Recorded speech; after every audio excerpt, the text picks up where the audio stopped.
Wow. Okay. Here's our video review for The Night House. I was telling this guy, I was not expecting to use my brain this much tonight, seeing this film. I thought this was just gonna be a normal, like, ghost movie. This was not at all. Like, this is, like, some cerebral shit. This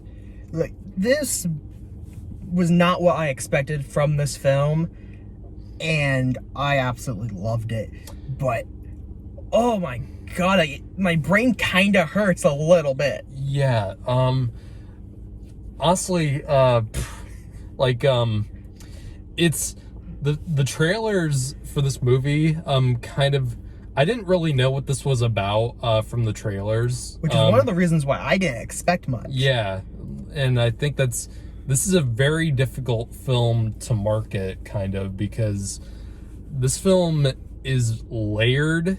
It's got ambitious themes around it. It's, like I said, it's not, you see the title The Night House and you see it's a horror movie, you assume it's like just a normal haunted house movie, and that's very surface level to compare to how this film really is. This is a to kind of to not spoil as much, this is a film about depression.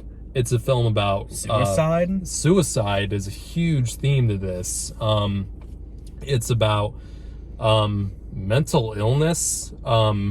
It's about grief. It's about a lot of things, and for the most part, I think it executes them very well. There's some things about the movie that have really confused me, especially on first watch. I feel like this is a movie that will get better on a repeat viewing, but just on first watch, I some of the things in this movie really kind of knocked me on my ass, because I'm not quite sure if I love this film yet.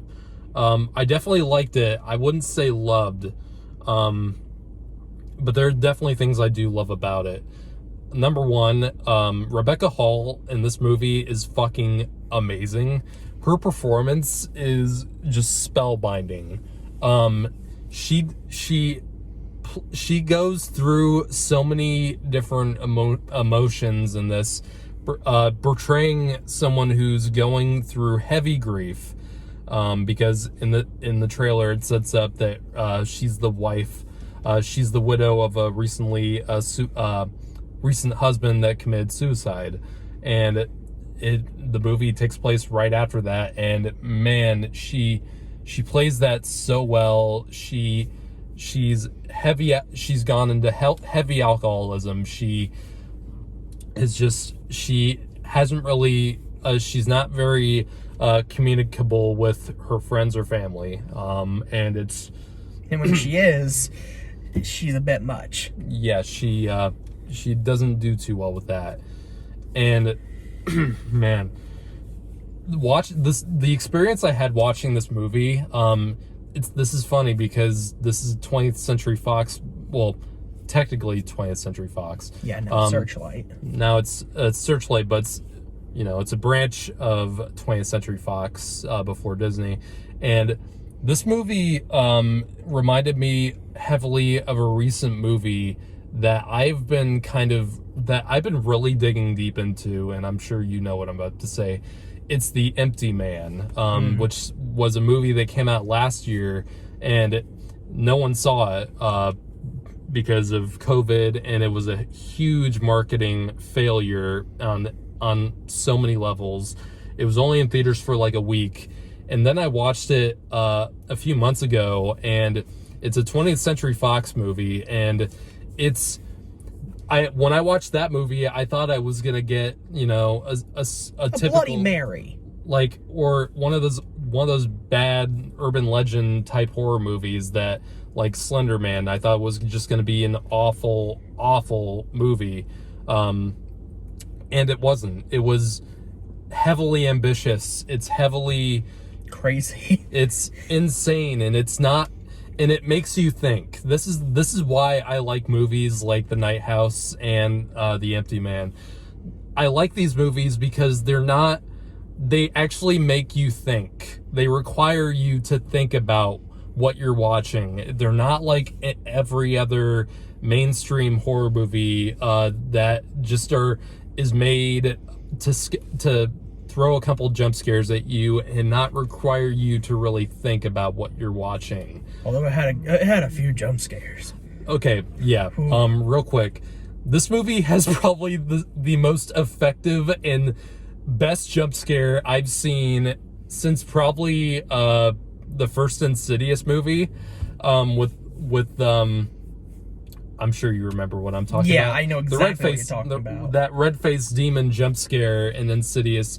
There's a jump scare in this movie that I think is up there. Is the one where I was constantly covering my ears? Yeah, and oh my god, like and I'm not gonna spoil exactly what the scene is, but there's a it's a quiet, intimate, dramatic scene with Rebecca Hall and her a friend, because they're both school teachers. That's their occupation, and they're having a really quiet conversation, and Rebecca Hall is a little tipsy, and it's just a time that you all don't of a sudden there's just this crazy jump scare out of nowhere, and it immediately brings you back into the horror of the whole movie. And it literally made me jump out of my seat. This is a movie that you are kind of always on edge. I was very on edge this film. Because after that scene happens, you're not really sure what's happening anymore. Whether what you're watching is in reality, or this is in some kind of crazy dimensional rift that the movie kind of sets up. And this is a movie that we're gonna need to talk spoilers about this, because this movie... I do want to say real quick though, I now know what this movie is like. The Lighthouse. I wouldn't go that far. Really? No. To me, it kind of is like I wasn't expecting this stuff. They're very different movies. I wouldn't compare the two of them, not at all on their visual presentation or anything like that. But I do kind of get what you mean in that regard, and that's where we're going to give you our final verdict on the film before we get into spoilers about this. So if you have any interest in the movie, I highly recommend seeing this film if you're looking for something that's not at all your typical horror territory. If you're looking for something like, It, for example, or you're looking for something like Conjuring, something that's mainly made for mainstream audiences, and is like not bad in any way. I do like those movies a lot, but it's more tailor-made for general consumption. This is not. And if you're looking for something very much thinking, if you're looking for something like that requires you to think about it more, I highly recommend it. I'm gonna give this an 8 out of 10.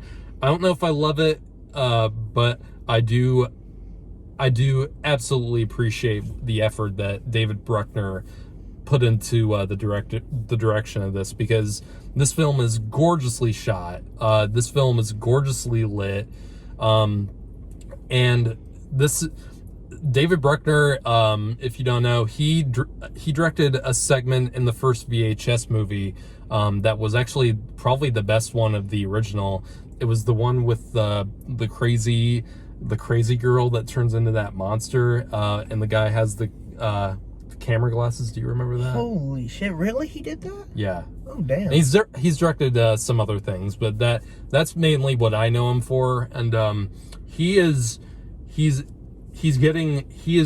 a very unique vision for going off this movie. And I'm really excited what he goes to next, because he did some crazy shit with this. I'm gonna give it an 8 out of 10. What would you give it? For now, 8 out of 10, just on first viewing. During a second viewing, it might be more, because I will understand more. All right, we're going into spoilers in 3, 2, 1, go. Okay, so, all the crazy, like, shapes of this entity that they call, that the film, establishes, which is the Nothing. So it is called the Nothing? I'm pretty sure like that... the never-ending story? Well, I think of it as the Nothing after death. Mm-hmm. So, I think the easiest thing to call it is the Nothing, or the Void. Whichever one you want to call it, but it is just where life ceases after you're gone, and what is left. And it's nothing, it is a void. I knew they were setting up something like that in the beginning, where in that scene, Rebecca Hall tells her friend that she basically died and was brought back. After being dead for 4 minutes. Yeah, and I knew that was going to play a role into the ending somehow, where whatever she experienced in that death state for those few minutes would come back to haunt her, and it does. So I personally didn't expect that. I didn't either, and I didn't even really understand it until we talked about it after the end credits started. Yeah. And there's so many details I must have missed, because there's probably so much that is hidden in the frames of this film that, like, most people wouldn't catch it all in the first viewing, and that's really why I want to see it again, because you can see all those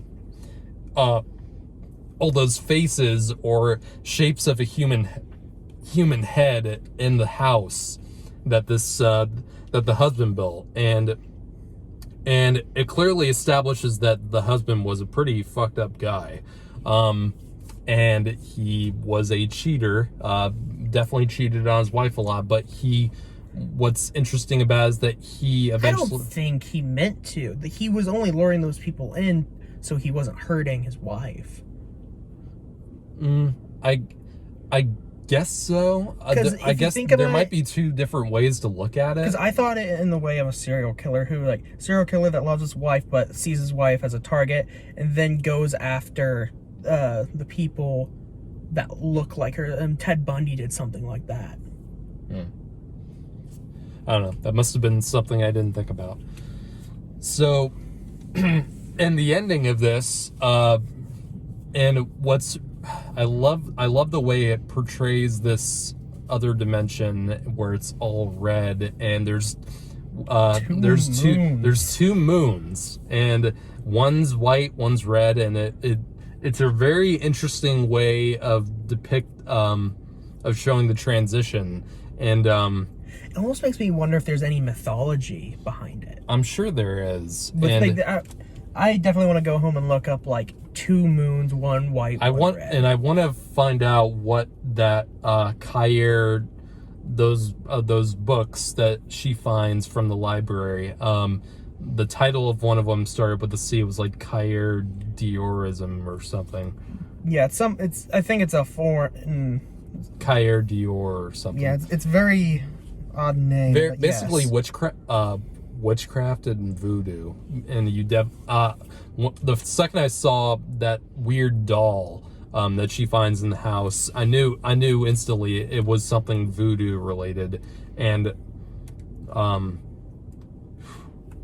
brain's a little scrambled. Yeah, I knew something was up when in that very book it said tricks, dark forces. I didn't catch what that meant until you brought it up to me. So I got the tricks and deceptions thing with the other women that looked exactly like Rebecca Hall's character. So I understood that, but I didn't understand why he Was wanting to do those tricks. why he wanted why he was so keen on using tricks and deceptions. I didn't. Yeah, it said in where it's underlined in red. Yeah, It says I saw to that. confuse dark forces. Mm-hmm. So at that point, I was like, okay. I gotta watch it again. Yeah, it was there. I was like, okay, so there's something like dark that's going on with this guy. I don't know what, but something dark is happening with him.